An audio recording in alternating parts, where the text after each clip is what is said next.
तो गाइस लेके आ चुका आप सभी के लिए एक और नया वीडियो। तो आज हम बात करने वाले हैं कि मार्केट और कितना गिरेगा, क्योंकि अगर आप देखोगे तो आज भी लगभग 1% से ज़्यादा यहाँ पर टूट चुका है।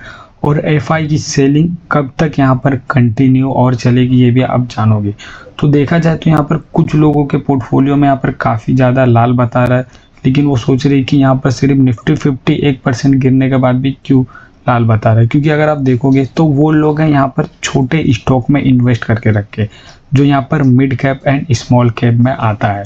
तो वो लोग देखोगे तो मिड कैप एक स्मॉल कैप काफ़ी ज़्यादा गिर चुका है, निफ्टी 50 से भी काफ़ी ज़्यादा गिरा है। अगर आप देखोगे ये 1% गिरा तो वहाँ पर 1.5% 2% के आसपास गिरा हुआ रहता है। तो इसके वजह से यहाँ पर जो है आपके पोर्टफोलियो काफ़ी ज़्यादा लाल बता था। और अगर हम यहाँ पर देखें तो यहाँ पर गिरने के कुछ रीजंस है, वो रीजंस भी आप इस वीडियो में जानोगे। तो पहला रीज़न मैं आपको यहाँ पर बताता हूँ कि यहाँ पर जो है एफआई वाले कंटिन्यू सेलिंग क्यों कर रहे हैं। तो जैसे कि आप लोग बोलते हैं कि निफ्टी 50 यहाँ पर सिर्फ 250 पॉइंट गिरा है और 1% ही गिरा है, लेकिन यहाँ पर अपना पोर्टफोलियो इतना लाल क्यों बताता है। तो अगर आप देखोगे तो आप कुछ लोग हैं जो यहाँ पर mid cap and small cap में पैसा लगा के रखे, लेकिन स्मॉल कैप आप देखोगे तो यहाँ पर कितना गिरा है, 1.5% के आसपास। निफ्टी मिड कैप देखोगे तो यहाँ पर वो भी 1% गिरा है, और निफ्टी स्मॉल कैप देखोगे तो वो 1.5%, निफ्टी स्मॉल कैप 100 वो भी 1.5%। और कितना पॉइंट गिरा है आप देखोगे 250 पॉइंट, और निफ्टी मिड कैप 100 यहाँ पर 600 पॉइंट के आसपास गिरा है। इसके वजह से आपका जो पोर्टफोलियो वो लाल बताता है। और निफ्टी 50 किस में आता है, निफ्टी 50 आता है लार्ज कैप में, बड़े बड़े कंपनी में। और यहाँ पर Nifty mid cap 100, Nifty small cap वो सब थोड़े छोटे कंपनी में आता है। अगर हम देखें तो यहाँ पर जो लोग यहाँ पर निफ्टी मिड कैप में जितने 100 निफ्टी मिड कैप 100 में जितने लोग यहाँ पर लिए होंगे उन लोग यहाँ पर अभी देख सकते हो 600 पॉइंट गिरा है, और यहाँ पर उन लोगों का काफ़ी ज़्यादा लॉस पता रहा होगा।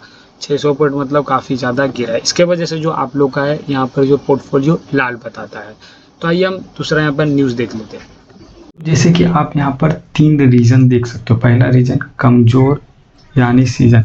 तो आप देखोगे कमज़ोर मतलब अपने मार्केट का जो अपने भारतीय मार्केट का जो है वो यहाँ पर जो रिजल्ट आ रहा है वो कमज़ोर आ रहा है। अगर आप एग्जांपल में देखोगे तो ब्रिटानिया का शेयर देख सकते हो, उसका रिजल्ट कमज़ोर आया। इतनी बड़ी कंपनी का अगर रिजल्ट कमज़ोर आया तो वो भी एक है, इसका कमज़ोर आया। अगर आप होंडा कंपनी का देखोगे तो होंडा कंपनी का भी यहाँ पर जो है लिस्टिंग होते ही गिर गया, उसका भी रिजल्ट यहाँ पर ख़राब आया। ये देखोगे इतनी बड़ी बड़ी कंपनी का रिजल्ट ख़राब आ रहा है तो यहाँ पर ऑलमोस्ट मार्केट गिरेगा ही गिरेगा। अगर आप तीसरा यहाँ पर देखोगे तो तीसरा जो है वो यहाँ पर एशियन पेंट। अगर हम एशियन पेंट को देखें तो 2 दिन से काफ़ी ज़्यादा यहाँ पर गिर चुका था।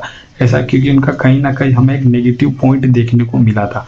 अगर इतने बड़े बड़े यहाँ पर नेगेटिव पॉइंट दे रहे तो कहीं ना कहीं उनका रिजल्ट ख़राब आ रहा है, इसके वजह से यहाँ पर मार्केट गिर रहा है। क्योंकि ये सब जो कंपनी बड़ी बड़ी कंपनी तो सब लार्ज कैप में आता है।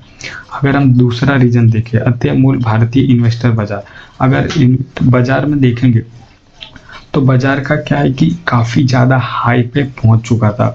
अगर यहाँ पर हाई पे पहुंचा तो एफआई वाले पहले से सेल करता रहे, अभी से नहीं। अगर आप देखोगे तो अक्टूबर के महीने में तो 1,14,000 करोड़ का सेलिंग किया था सिर्फ अक्टूबर के महीने में, और अभी भी कंटिन्यू सेलिंग पे सेलिंग करते जा रहे हैं।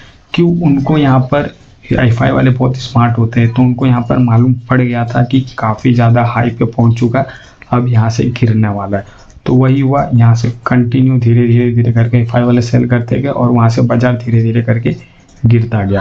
तो ये है कि काफ़ी ज़्यादा हाई पे चला गया था, इसके लिए अब वहाँ से गिर रहा है। ये दूसरा रीज़न। अगर अब तीसरा रीज़न देखोगे तो अन्य बाज़ारों में विदेशी पूंजी का प्रभाव।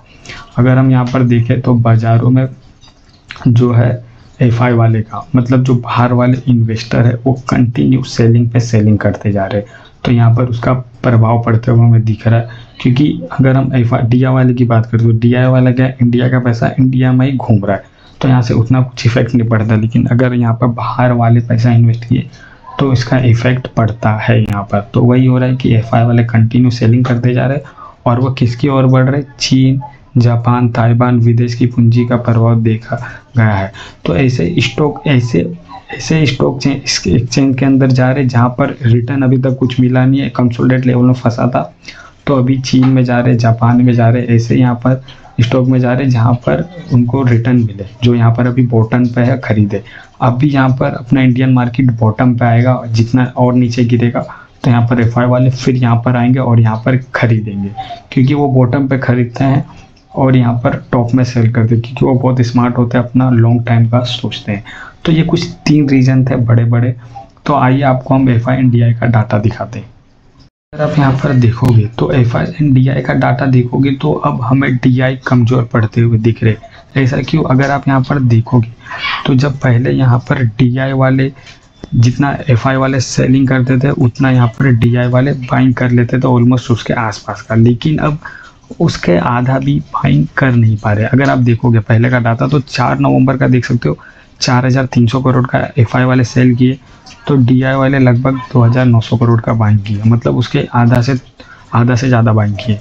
अगर हम वही बात करें 5 नवंबर को, तो यहाँ पर जब डी एफ आई वाले जब यहाँ पर सेलिंग किए 2,500 करोड़ का, तब यहाँ पर डी आई वाले 3,000 करोड़ का बाइंग किए, मतलब उससे ज़्यादा। अगर हम वही देखें 6 नवंबर को, जब यहाँ पर एफ आई वाले सेलिंग किए 4,400 करोड़ का, तब यहाँ पर डी आई वाले 4,800 करोड़ का बाइंग किए। लेकिन अब क्या हो रहा है, ऑलमोस्ट यहाँ पर डी आई वाले कमज़ोर पड़ते हुए दिख रहे। पहले जितना वो सेलिंग करते थे उसके आसपास यहाँ पर बाइंग कर लेते थे, तो मार्केट थोड़ा स्टेबल था, मार्केट थोड़ा संभला था। लेकिन अब डी आई वाला भी संभाल नहीं पा रहा है, कंटिन्यू एफ आई वाला सेलिंग पे सेलिंग करता जा रहा है। अभी अगर आप यहाँ पर देखोगे तो डी आई वाले यहाँ पर 4,800 करोड़ का जब यहाँ पर सेलिंग किया, तब एफ आई वाले सिर्फ यहाँ पर 1,700 करोड़ का बाइंग किया, मतलब उसका आधा भी नहीं है। मतलब अब मार्केट को अब संभाल नहीं पा रहा है डी आई वाला भी, क्योंकि वो कंटिन्यू सेलिंग पे सेलिंग करता जा रहा है। पिछले मंथ देखोगे तो यहाँ पर पिछले महीने का 1,14,000 करोड़ अक्टूबर के महीने पे यहाँ पर जो है सेलिंग किया सिर्फ डी आई वाले ने, और यहाँ पर बाइंग कितना हुआ 1,07,000 करोड़ का। तो देख सकते हो कितना कम। और अभी धीरे धीरे देखोगे तो ये महीना और धीरे धीरे अपने को कम होते हुए देखने को मिल रहा है। सिर्फ यहाँ पर 11 दिन में 22,000 करोड़ का सेलिंग कर दिया डी आई वाले। ये एक बहुत बड़ी वजह है कि मार्केट गिरने का। तो ऐसे टाइम पे हमें कौन से स्टॉक पे ध्यान रखना चाहिए, तो आइए आपको चार्ट पैटर्न पर लेके चलते हैं। अगर हम यहाँ पर निफ्टी 50 को देखें तो यहाँ पर कुछ लोग बोल रहे थे कि अब यहाँ पर बॉटम पे आ चुका, अब यहाँ से जंप करेगा। लेकिन नहीं, मैं आपको बोला था अगर यहाँ से गिरा 24,700 का जो लेवल था वहाँ से, तो स्टॉक और नीचे आएगा, क्योंकि इसका एक अच्छा खासा सपोर्ट बना था 24,700 का। अभी भी हम बुलिश नहीं है अगर यहाँ से 10-15% की तेजी आ गई तो, क्योंकि यहाँ पर जब तक 24,700 के ऊपर नहीं जाता है तब तक हम यहाँ पर बायर के कंट्रोल में, अभी तक हम यहाँ पर बुलिश नहीं है। अगर अब यहाँ पर ध्यान से देखोगे तो यहाँ पर एक पैटर्न क्रिएट हो रहा है जो हैंडल शोल्डर का। यहाँ पर अगर हम यहाँ पर देखें तो ये एक हैंडल शोल्डर का पैटर्न क्रिएट हो रहा है जो यहाँ पर फुलफिल हो चुका है। आप देखोगे जो इसका यहाँ पर सपोर्ट था वो सपोर्ट तोड़ के ये कंटिन्यू यहाँ से नीचे गिर गया, मतलब यहाँ पर जो है इसका फुलफिल हो चुका है।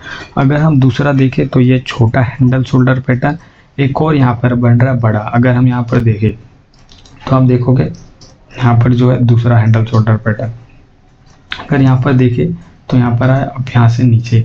अगर अभी आप देखोगे तो अभी इसका कौन सा, अभी इसका सपोर्ट बना हुआ है यहाँ पर बड़े वाले हैंडल शोल्डर पैटर्न का।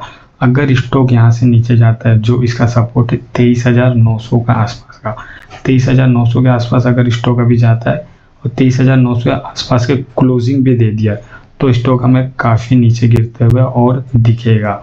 तो अब यहाँ पर लेके चलो 23,850 का सपोर्ट, क्योंकि ये बड़ा हैंडल शोल्डर जो है उसका भी यहाँ पर फुलफिल करने वाला है। आप देख सकते हो अगर यहाँ पर थोड़ा, तो यहाँ पर ये स्टॉक काफ़ी ज़्यादा नीचे आ सकता है। यहाँ पर अगर हम देखें तो यहाँ पर कल ये भी हो सकता है कि 3-4% की तेज़ी हो सकता है, लेकिन वो 3-4% की तेज़ी में आप ऐड ना हुए, क्योंकि यहाँ पर एक ट्रैप हो सकता है। आप देखो यहाँ पर तेज़ी हुआ फिर स्टॉक नीचे गिरा, यहाँ पर तेज़ी हुआ फिर स्टॉक नीचे गिरा।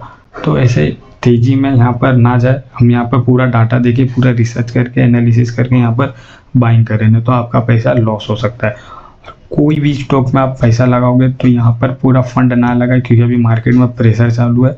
तो यहाँ पर कभी भी पूरा पैसा लगाओगे तो आप यहाँ पर फंस सकते हो। अगर स्टॉक यहाँ से गिरा तो हमें यहाँ पर 23,400 एंड 23,300 के लेवल पे आते हुए हमें दिख सकता है अगर स्टॉक यहाँ से गिरा तो। अगर हम वही बात करें अभी आने वाले टाइम में क्या होगा, आने वाले टाइम में ये स्टॉक में पैसा लगाओ जिसके फंडामेंटल काफ़ी बेटर हो। अगर आप फंडामेंटल बेटर में पैसा नहीं लगाओगे, अगर कोई भी पेनी स्टॉक में पैसा लगाओगे जिसको छोटा स्टॉक हो, जिसका फंडामेंटल बेटर ना हो, वो मार्केट के साथ तो गिरेगा ही, लेकिन मार्केट आज न तो कल उठेगा इतना गिरने के बाद, लेकिन जो स्टॉक आप बाई किए रहोगे वो उठेगा नहीं, क्योंकि गिरने में जितना जल्दी पेनी स्टॉक गिर जाता है उतना जल्दी वो उठ नहीं पाता है। लेकिन वही अगर आप फंडामेंटल स्टॉक में लगाओगे वो गिरेगा, अगर मार्केट उठा उसके कंपनी का रिजल्ट अच्छा हो तो वो फट से उठ जाएगा। इसके लिए आप अच्छे स्टॉक में पैसा लगाओ। बाकी यहाँ पर आप ये लेवल लेके चल सकते हो 23,850 के लेवल। अगर स्टॉक कल इसके नीचे क्लोजिंग देता है तो काफ़ी ज़्यादा हमें सेलिंग बनता हुआ दिख सकता है। अगर यहाँ पर स्टॉक कल 3-4% का यहाँ पर जो है अपसाइड मूवमेंट देता है तब हमें वहाँ पर सतर्क होने की ज़रूरत है, क्योंकि वहाँ पर एक ट्रैप हो सकता है। तो मिलते हैं अगले वीडियो में। बाकी यहाँ पर टिप्स नहीं, बैंजल का बस एक एजुकेशन के लिए है। Thank you for watching.